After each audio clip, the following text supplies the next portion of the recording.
nervous because I'm here now. Hey guys, welcome into another episode of 410 Sports Talk. James Haskell here with my co-host Glenn Martin, and we're excited to dig into this Sunday night matchup, nationally televised game between the Baltimore Ravens and the New England Patriots. But before we dig into it and give our predictions and information about the game, we want to give you guys a second to go ahead and hit the subscribe button, give us a like, and make sure to leave your comments throughout. Aside from that, if you're interested in interacting more with the show, and then interacting with our guests, getting questions on the show, things like that, go ahead and check out our Patreon and the options we have available to you. We appreciate all the support, and more than anything, enjoy interacting with you guys. So let's dig into this game here and start off providing you guys some context when it comes to health and where we're at right now, and then we'll get into our questions and concerns. So Glenn, we're back. We're up in New England, going up against Cam Newton and the New England Patriots.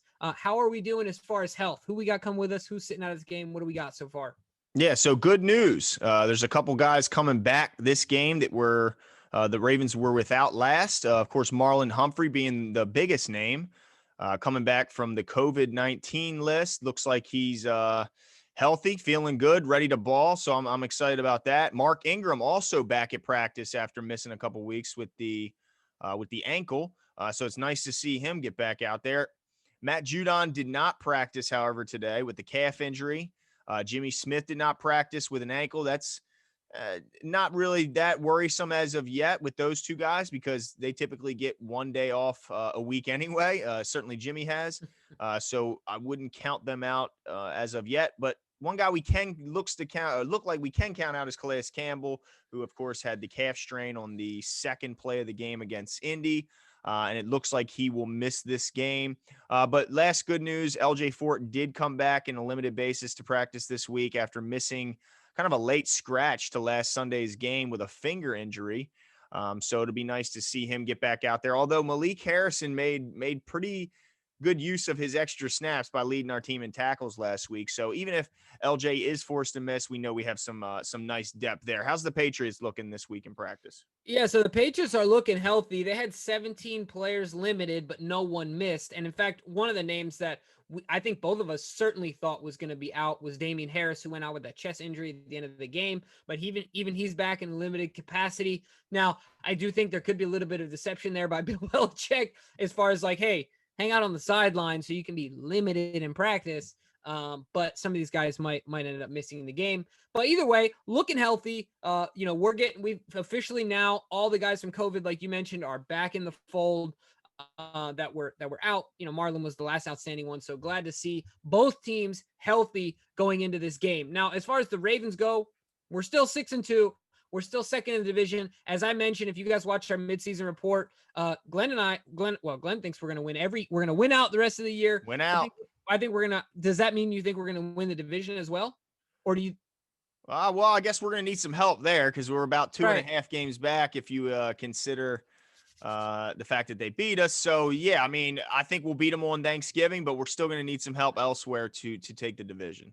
Yeah, absolutely. So that's neither here nor there, but to add some context to what we're talking about, 6-2, second in the division.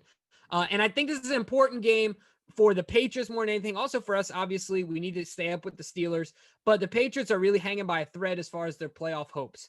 I know that Bill Belichick is a prideful guy. I know that Cam Newton is a prideful guy. They have a lot of, competitive fire within them and do not want to miss the playoffs.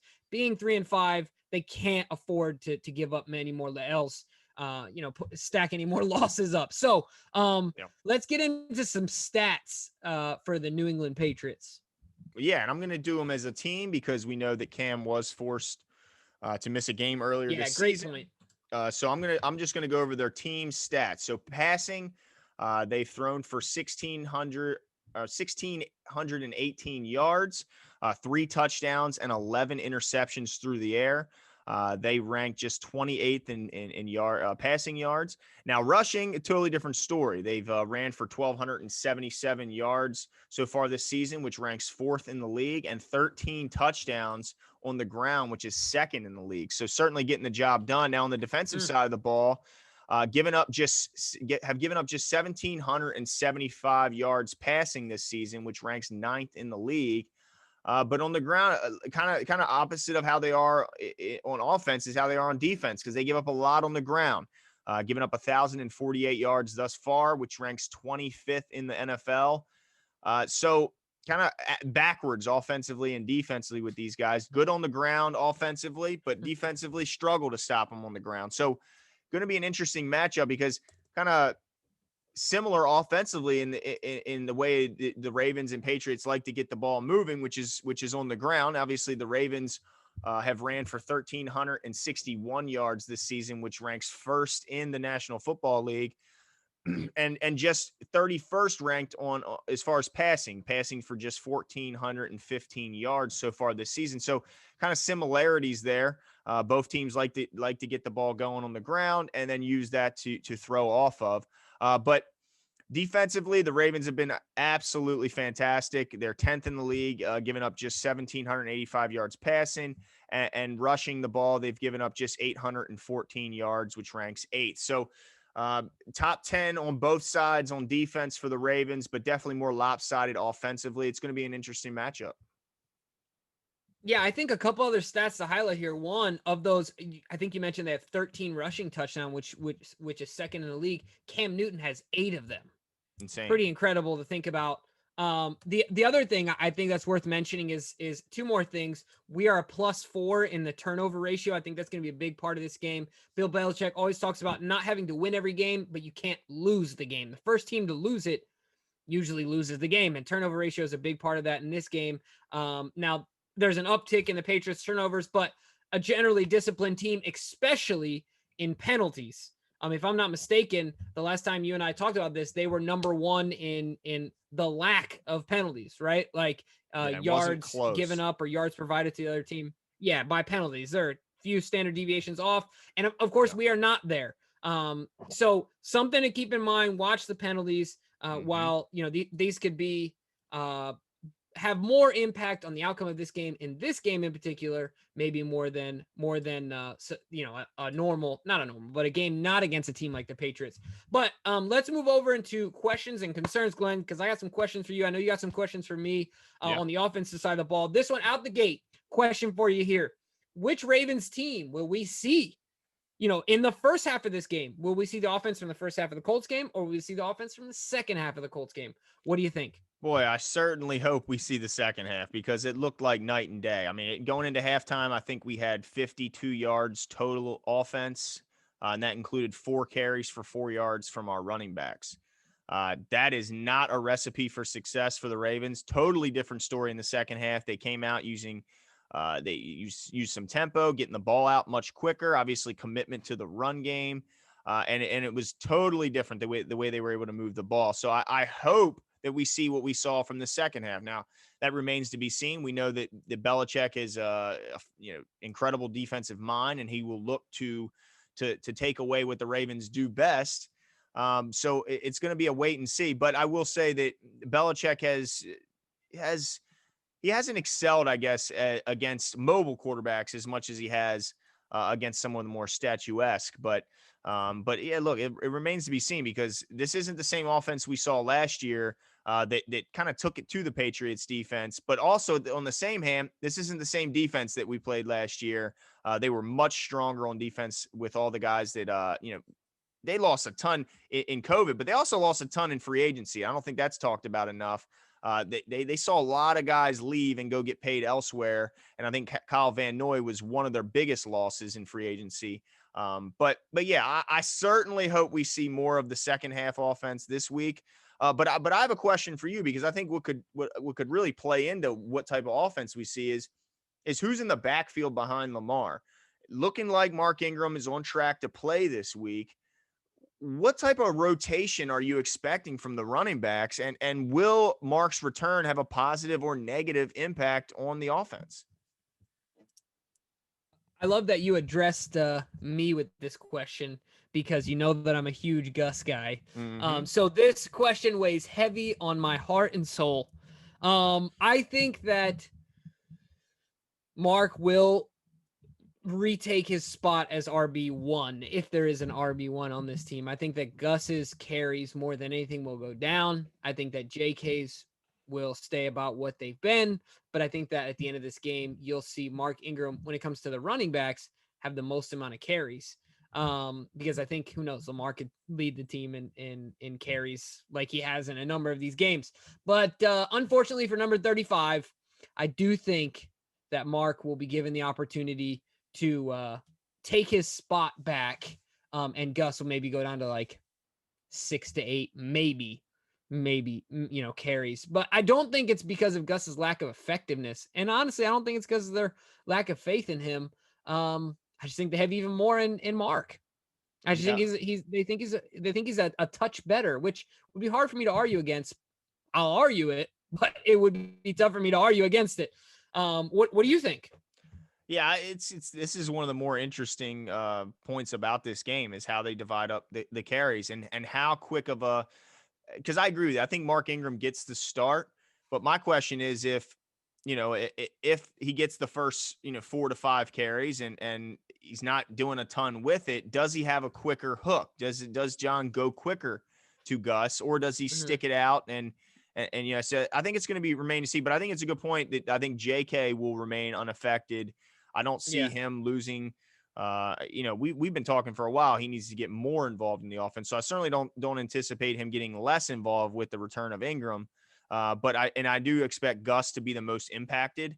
But man, it's going to be interesting because I feel like Gus is he's important to our team. And if we can get him rolling, it really helps. But I also don't want to, leave Mark in the dust, because I think Mark is not only a great running back, but he's probably our best leader. And that's absolutely important to have positive guys. Your leadership being productive on the field is also a huge part. We talk to former players, and if you're not being productive on the field, it's hard to be a loud voice in the locker room. So I think it's important both ends. It'll be interesting to see. But another guy who was kind of the hype of last week that didn't end up being that was Mr. Dez Bryant. He gets elevated from the practice squad last week. We were kind of hoping we'd see maybe a couple packages where he's able to get himself involved. Didn't see that in the Colts game. What do you expect to see out of Dez in this game? Will we see Dez throw up the X this time? Well, I can't. Can I defer till the end of the show? You want to defer? No, you can't defer. I mean, do you want me to give my opinion? Well, look, then I'm gonna have to do the same thing like I did last time. You're gonna spoil the end. You don't have to predict what exactly he'll do. I think we will see a bigger impact from Dez Bryant. Okay. I think that. Now, is this what you're hoping or what you really are thinking? I think that the DBs at the end of the day for the New England Patriots. Now, is Gilmore going in this game? I mean, I think so. Yeah. Yeah, aside from Gilmore.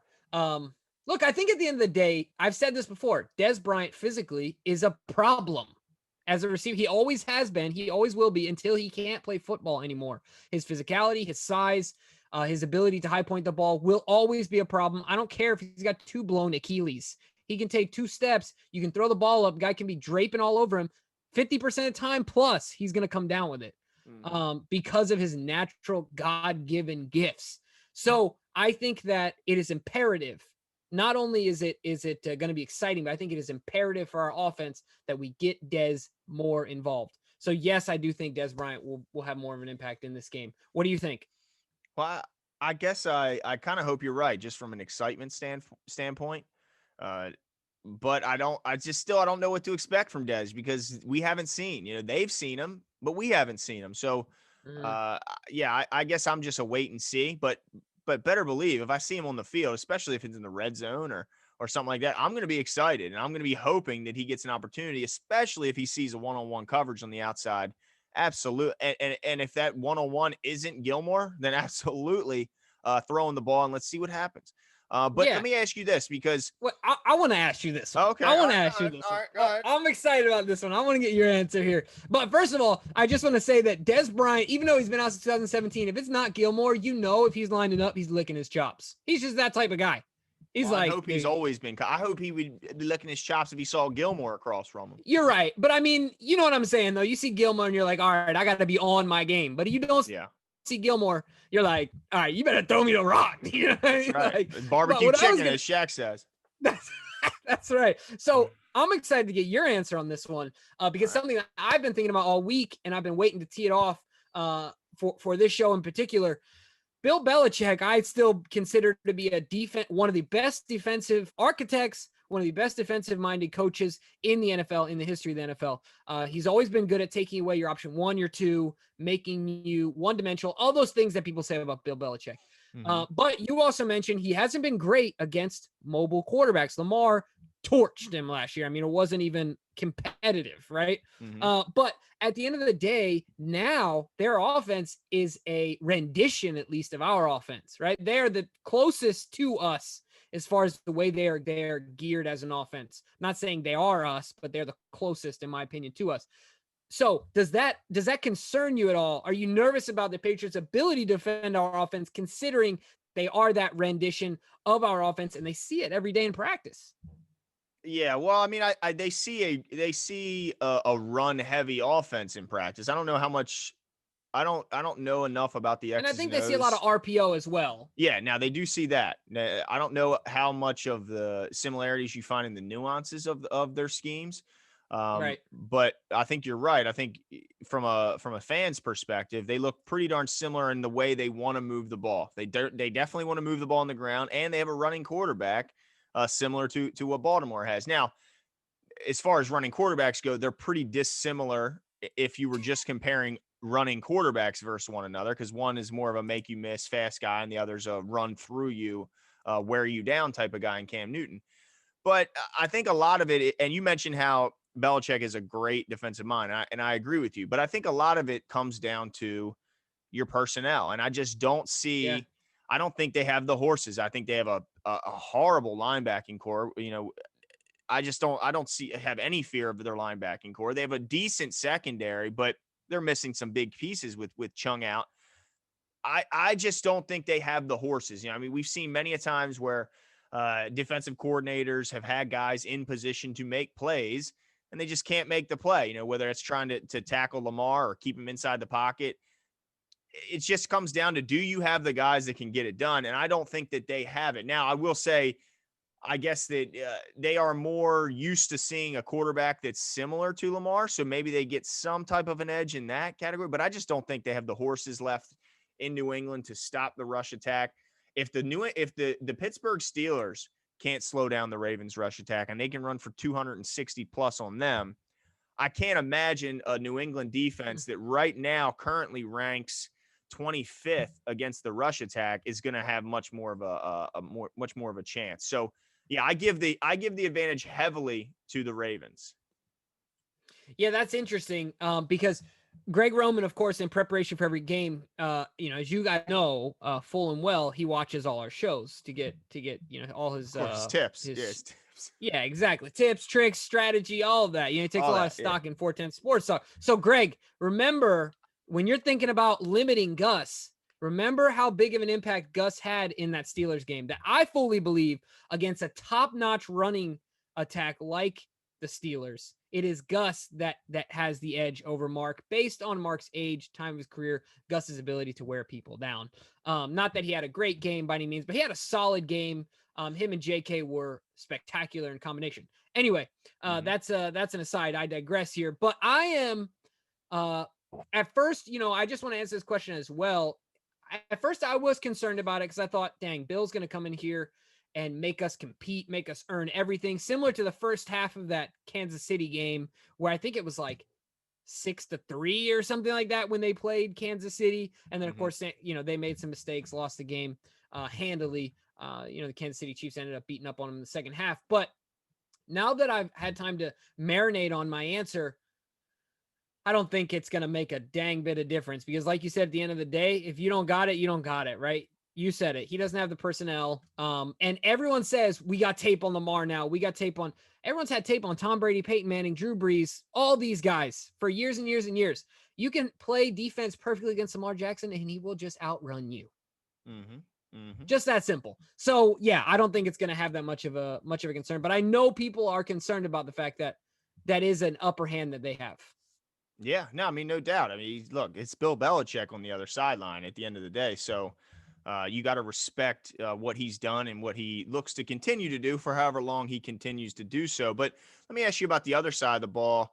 because we know that the Patriots can run the ball pretty darn good too. I mean, Yeah. they got a stable of running backs, even if Harris isn't able to go. And then, of course, we know what Cam can do. So with Calais presumably out for this game with the calf strain, are you concerned that the run defense might not be up to task against the Patriots run attack? I'm not. It's weird that I've never since 2000, I've never been worried about an opposing team's rushing attack. That's stupid of me, most likely, right? But I wasn't worried about in the Tennessee game. Obviously, that bit me in the butt. Derrick Henry did some serious damage on us. But Mhm. I there's very few times where I've been wrong. As a team, Yeah. we stop the run, we run the ball. So whoever's out there, whoever's not, Ravens have an extremely high standard. I think that Wolf, Metabike, those guys on the inside, along with Brandon Williams, will make up the difference. Not that they're going to completely make up for Calais Campbell, but if you're talking about their rushing attack, now where I think we're going to miss him is in the pass rush. Mm-hmm. His ability to disrupt, to collapse the pocket from the inside, not the shell of it, but right up the middle, is going to be missed. That's obviously extremely important and of high value. That's why he's made a lot of money, but not in the run game. I'm not concerned about it. Now, I have a question for you defensively. Mm-hmm. Aside from that question or concern about Calais, do you have any other concerns about their offense at all? Wow, it's hard to find a lot of weapons on their offense that scare you. I mean, they are in need of serious help on the offensive side of the ball. I look at their leading receiver is a guy I don't know a whole lot about, Demir Bird, a 27-year-old. He has 26 catches for 337 yards on the season. And I'll be honest with you, Jimmy, I don't know who he is. And I'm not trying to be disrespectful because I'm sure a lot of fans of other from other teams look at the Ravens receiving core, and there's not a ton of names there as well. So I certainly understand having guys that kind of fall under the radar, but outside of Edelman, who's dinged up, I don't know of anyone on their offense that has ever been a guy that scares you. N'Keal Harry, when he came out, he got a lot of hype, but he hasn't lived up to he's been banged up in and out, the lineup throughout his whole career. I know Mike Debate mentioned Jacoby Myers, and yeah, he's been a pleasant surprise, but still not anyone that scares you. So outside of Cam Newton, I mean, the only thing when I look at like the stat sheet from them, the only thing that jumps out at me that kind of makes you worried is that the fact that Cam Newton has 8 rushing touchdowns already. He only has 2 passing, but 8 rushing, that's a little worrisome. So the only person that really strikes any fear in me is Cam Newton. And you mentioned that the loss of Calais and how that could affect not just the pass rush, but I think what it could also affect is he's leading our team in pass deflections as a Yeah. defensive end, defensive tackle. And I think that playing a team like the Patriots, who loved to throw the ball to their running back, that's where I could see some impact. I mean, I think he's going to be missed in the run defense as well. But when I look at James White has 25 receptions on just 30 targets, I look at Burkhead Burkhead is has another guy. 19. Yeah, he has 19 receptions already. So that's 2 running backs that already have almost 45 receptions on the season. That's a really high number. So I think he'll be missed in a couple of areas, but I do think that the Ravens have enough depth there on the defensive front. I mean, I think they're one of the deepest defensive fronts in the entire league. Yeah. And I'm sure obviously the addition of Ngakoue helps. But yeah, I think they have more than enough to overcome it. But I do think that they will miss a first ballot Hall of Famer like Calais. Yeah, no, I agree with you there. Burkhead has been sneaky good for me in fantasy. So yeah, I look for him to definitely have an impact and produce, in any game, get at least be given opportunities to do so. Yeah.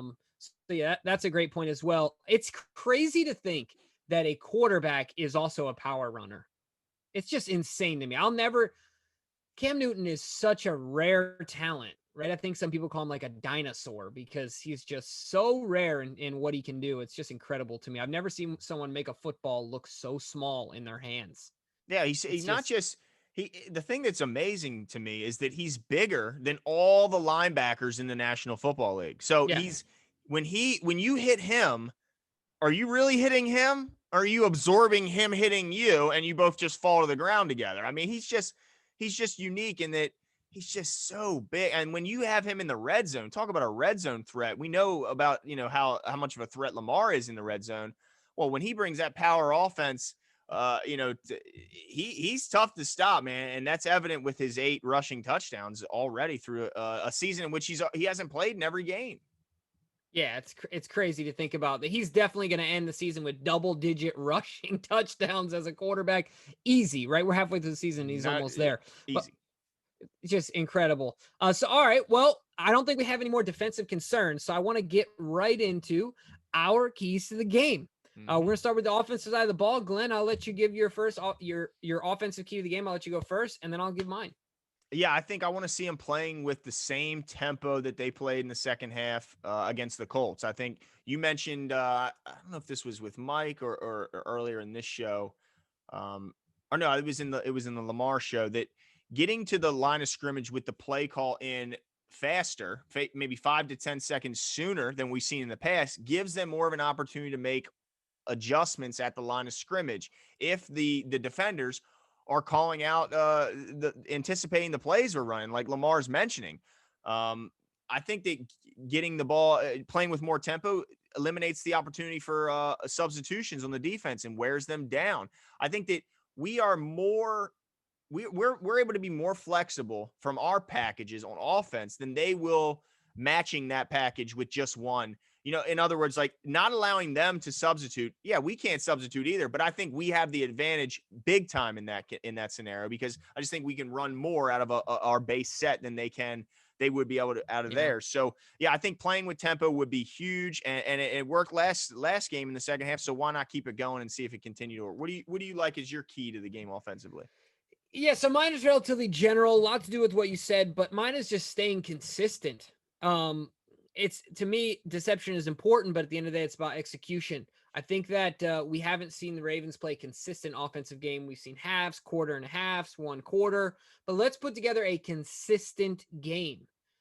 Whether that's not getting a ton of penalties, whether that like you're talking about, whether that's having a consistent pace to our offense, whether we're consistently staying with the run game, whatever the game plan is, let's stay consistent. I'm not saying be rigid and don't make adjustments, but I think to a certain extent we need some consistency within our offense. I think it's super important to increase our efficiency, like to a level close to hopefully where we were at last year.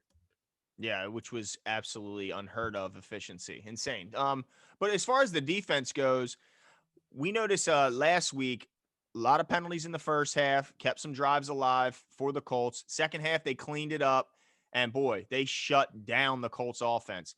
So my defensive key this week is play clean. We mentioned how the Patriots, they don't shoot themselves in the foot. Just 10 penalties going into, I think, last week, which was 10 better than the next team, the second place team in that category. Insane how they just do not lose the game. Now, they've turned the ball over much more this year than in years past, and I think obviously the transition from Brady to Newton is a big cause of that. But I think if the Ravens make sure they don't shoot themselves in the foot, they don't extend drives by silly penalties. If Judon doesn't get his one penalty a game like he always seems to get, I don't want to see any pre-snap penalties, and I don't want to see any post-snap penalties.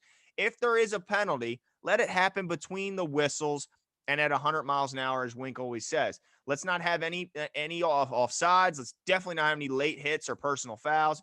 And yeah, I think if they play clean and don't bail out the Patriots with a lot of gifted first downs off penalties, I think they win the game pretty easily. What's your defensive key? Yeah, my defensive key here is stop the running attack, right? I mean, I took the easy one, relatively simple, but if we can make them throw the ball and not be able to consistently count on that run game, I mean, I just think it's going to make a big difference. So stopping the run game is huge for the success of our defense in this game, and I think it's going to be super important. One of the things I wanted to mention, though, you were talking about penalties. I think that's an interesting stat. The last time a Ravens opponent was called for an offensive holding was in Week 6. So I find it completely hard to believe that Ravens opponents are playing perfectly against a front like Wolf, Campbell, Judon, Ngakwe, and the list goes on. Pretty insane to me. Yeah, I But don't know if that's going to require some embellishment by our players, or maybe I know that right. before each game excuse me, there's certainly there's a time where the referees, the officials meet with the coach and they express any look after this. We know these guys like to hold when they're pulling certain things. Maybe bring it up to the ref, like, hey, look, we're noticing that we haven't had a holding penalty on called for in our favor in quite some time. Maybe just something to bring up, just to put a kind of a seed in their brain a little bit. But I think it definitely would help if we'd see some embellishment, not any flopping, anything like that. But if you know a guy's holding you, flail that arm, make sure that they see the jersey pull, do something, because I think you're right. I think there's no way that we can assume that they've just been blocking to perfection and not holding at all. I mean, I think there's an element of holding almost every play. So Yeah. yeah, I'd like to see the penalties even out a little bit. Yeah, absolutely. I couldn't agree more. I thought that was a pretty interesting statistic. All right. The funnest part of the show. Mm-hmm. Big game predictions, offense and defense. Glenn, I'm going to give you my offensive guy, then I'll let you go, and then we'll switch over to the defensive side of the ball. All right, go ahead. So I didn't want to give it away completely, but I believe that Dez Bryant, that's right, Dez Bryant, 88, double eights, is throwing up the X, getting his first touchdown back in the NFL. And I also think he's getting 4 receptions. That's an incredibly high number for a Yes. Ravens wide receiver. Now I think one of them at least will be like a short, quick pass to see what he can do with the ball in his hands and, get physical and maybe pick up 7 to 12 yards. But I think he will be in the red zone. And I think they will dial something up for Dez, and we will see Dez Bryant catch a 50-50 ball, and it will quench your thirst for a Ravens wide receiver to be able to high point a ball, Glenn. Yes, I've been waiting a long, long time to see a Ravens wide receiver, go up Right. and high point a ball.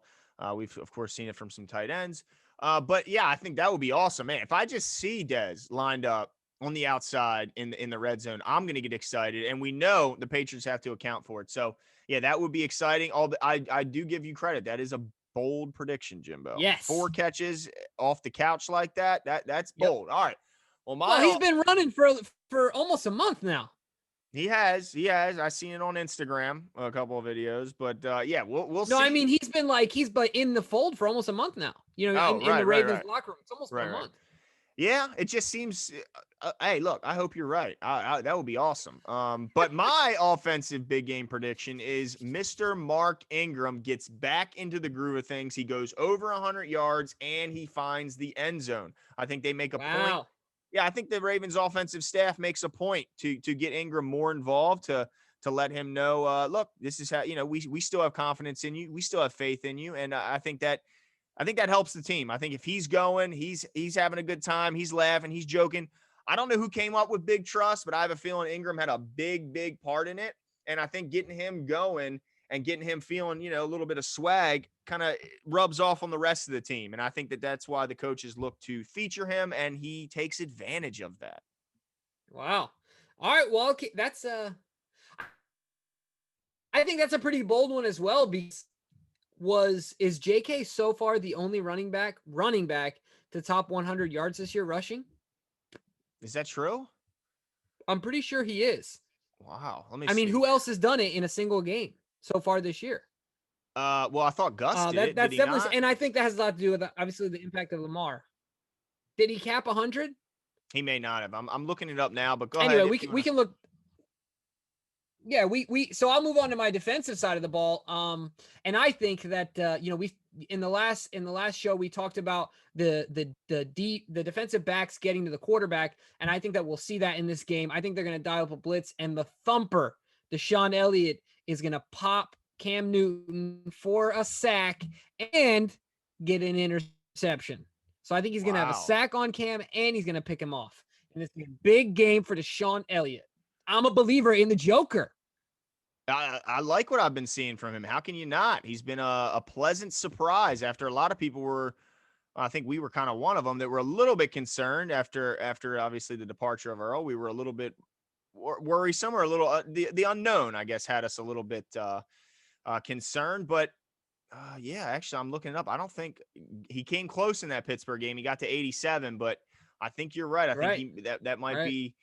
So yeah, that would be a pretty big, bold prediction. All right. Well, defensively for me, I think a lot of that has to do with. Sorry, I think I was just gonna say a lot of it has to do with Lamar, right? Just not the lack of talent, or it's just that Lamar runs it so much, right? I mean, it just takes away from those guys. And also that there's a lot of mouths to feed in the backfield, and they had to Right. disperse they had to disperse the ball amongst all three of them. But for me, defensively, I think the Ravens force 3 turnovers in this game. I think Cam Newton puts the ball on the Wow. ground, and I think he throws it to the other team. So I think that the Ravens build on their already impressive defensive season, and I think it's another one where they just dominate from start to finish, because I don't know how, if you can stop the rush attack, which I have confidence that even without Calais that they'll be able to do so. I don't know how they move the ball. I mean, they just, as bad as the Ravens passing offense has looked at times this season, the Patriots have looked just as bad at times. I mean, they look like they're on two different pages, the receivers and Cam. So I don't expect, I just don't have any worry about their offensive weapons other than Cam Newton. So yeah, I think they get 3 turnovers, and I think this is a relatively easy game as far if you're a Ravens fan. Yeah, interesting to me, but you're bending the rules here, Glenn, Why is that? because you didn't name a specific guy for Oh, is that a defense. rule? Oh, it's a rule. All right. Well, I'll give you one specific guy. I mean, I think Peters gets another one. Another one. I mean, it seems like every week he gets a turnover, whether it be a forced fumble or an interception. But I think he gets another interception. I think Marlon probably is the one who knocks a ball out. And then I think if you look at the front seven as far as who's going to strip Cam, I'm going to give a little bit of love to Matt Judon. I say he suits up this week. He gets back to practice, and he's the one who strips Cam Newton, because, man, So, he's due to have a big game. all right, so you just went from no guys to 3 guys. That's Look, awesome. I told you I told you exactly where those 3 turnovers were. And if that comes true, Jimmy, that would be Oh some my gosh. Nostradamus type I'm, stuff. I'm gonna get you a crystal ball. Absolutely. All Jeez right. Louise. Well, let's finish it off. What's the score? Who wins? What do you got, Jimbo? All right, so similar to last year, not gonna be a close game. The Ravens are gonna win this handily, 35-13. I think that there's a chance we see RG3 at the end of this game. Lamar's gonna be sitting down on the sideline at nighttime with his Oakleys on. It doesn't even matter. So I think the Ravens win this game handily, 35-13. What about you?